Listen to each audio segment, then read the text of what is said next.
Welcome to the social media session of JA Ethics Virtual. This session should take approximately 15 to 20 minutes with 2 short videos and an activity. On the right-hand side, you will see icons used throughout the sessions. When you see the black pause and play icon on the bottom right corner of a screen, please be sure to pause for the discussion and then play to advance. To start off this session, we are going to hear from JA volunteer, Dr. Trudy Billion. Hello, I'm Dr. Trudy Billion, and I'm a professor here at the University of Sioux Falls. I teach in the Master of Business Administration program, and one of my favorite classes that I teach is called Leadership and Ethical Management. And I say that because I'm passionate about helping students raise their ethical competencies. I feel like more than ever, our world needs people that are equipped to make good moral decisions. It's also why I chose to become a JA volunteer. Today I'll be discussing how ethical choices impact our social media and online activity. But for now, let's head into the classroom. I'm sure by now you're on one or more of these social media platforms, or will be in the near future.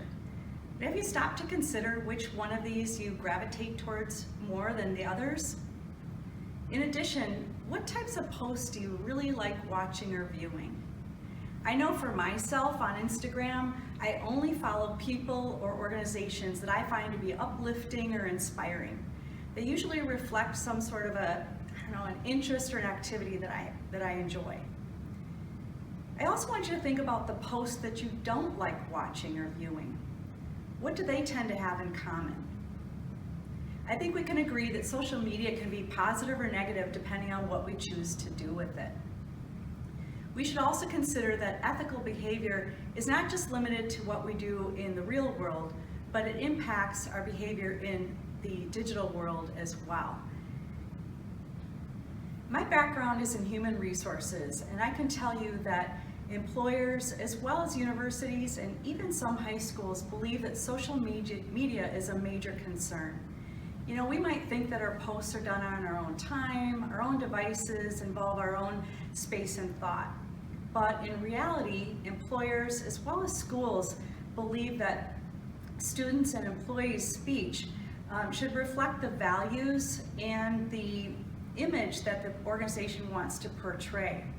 And as we can see from these statistics, social media content can definitely have consequences. Many of you will be applying to colleges and universities in the coming months, and look at how many universities look at social media before they accept a student. As well, look at how many employers check social media before hiring an applicant. In recent years, we've seen a rash of employees that have been fired from an organization, athletes that have been dismissed from a sports team, all because of questionable online activity. But where that might draw the line can be challenging to consider. So in this next activity, you'll have the opportunity to look at how decisions are made in the digital world, and for you to consider whether the activity is ethical or unethical. So let's go ahead and pause for that activity. Thanks, Dr. Billion. What a great reminder that ethical behavior isn't just limited to choices that we make in the real world. Ethical choices also occur in the digital world too. Now you're going to have the opportunity to consider some decisions that are commonly made in the digital world and consider whether they are ethical or unethical. So first, there's going to be a scenario that you read from the screen, and then students are going to stay seated if you think it's unethical and stand up if you think it's ethical. Then you'll provide some reasons as to why you came to the conclusion that you did, and then advance the presentation to listen to some additional things to consider regarding that scenario. Consider this. In addition to possible short-term consequences you may face from your school, what you post on social media might be shared and shared again. Beyond high school, your future employer may have policies related to not disclosing information or comments about the workplace. If they review your social media and find that you're willing to post negative comments about your principal, it could affect hiring decisions. Consider this. Sharing an opinion about a public figure is not wrong, and it may seem like it doesn't matter because they are far removed from you. But some comments can be unethical. False rumors about celebrities, professional athletes, or elected officials spread quickly and easily on social media. They can hurt a person's reputation and career. Beyond any possible consequences, you are making an ethical choice about positively or negatively contributing to the larger community.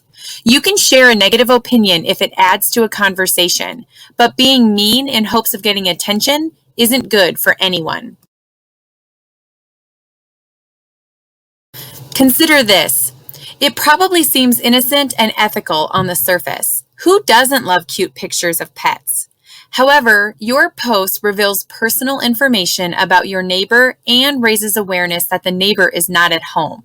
If your location or the neighbor's is shown, the house can become a target for burglary. Consider this. A video conference is not a public event where participants might expect to be photographed.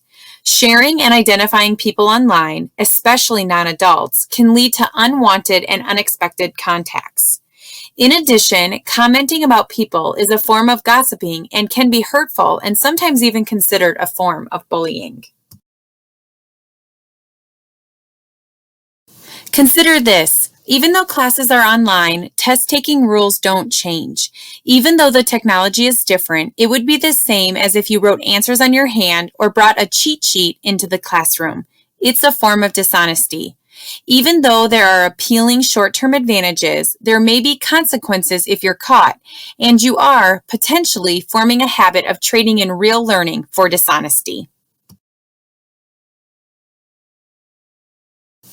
Consider this. You don't know all the circumstances related to the news. Your friend may have wanted to tell certain friends or relatives in person before the news became public. Posting may cause your friend to distrust you and hurt your friendship. Consider this.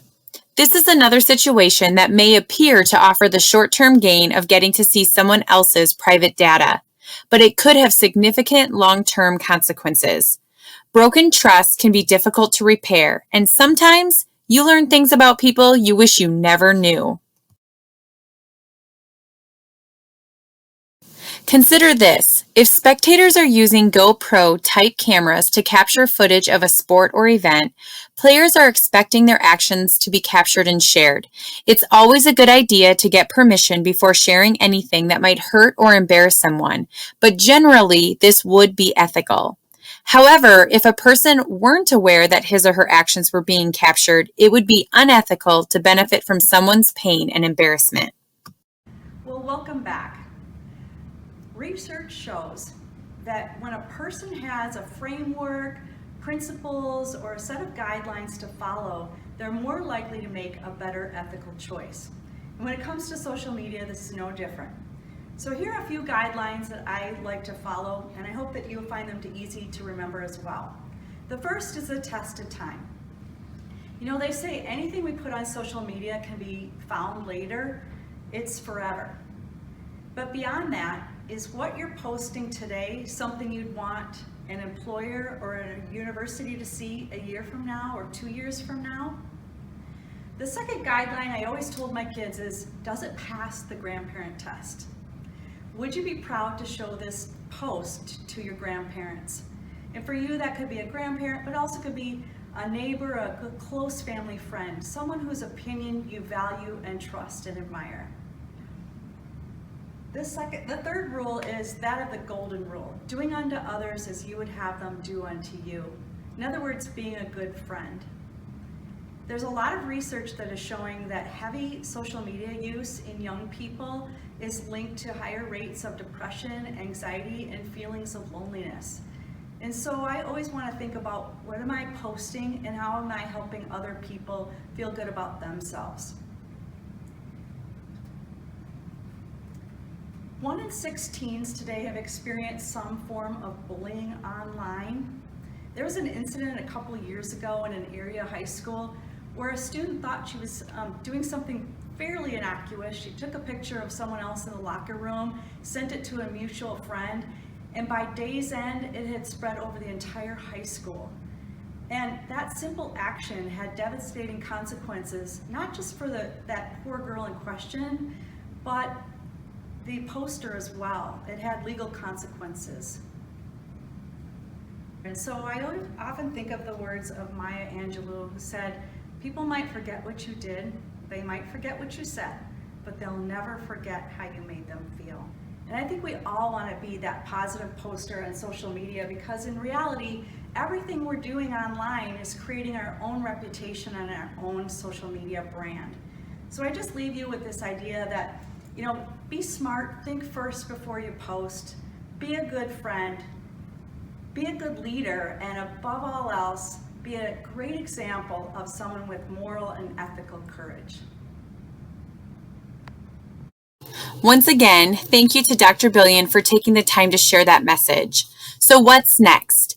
If time allows, go to the How Unethical Is It Really session, which is about 15 to 20 minutes, or if time is tight, skip to the wrap-up closing, which takes about 10 minutes and features JA volunteer VJ Smith.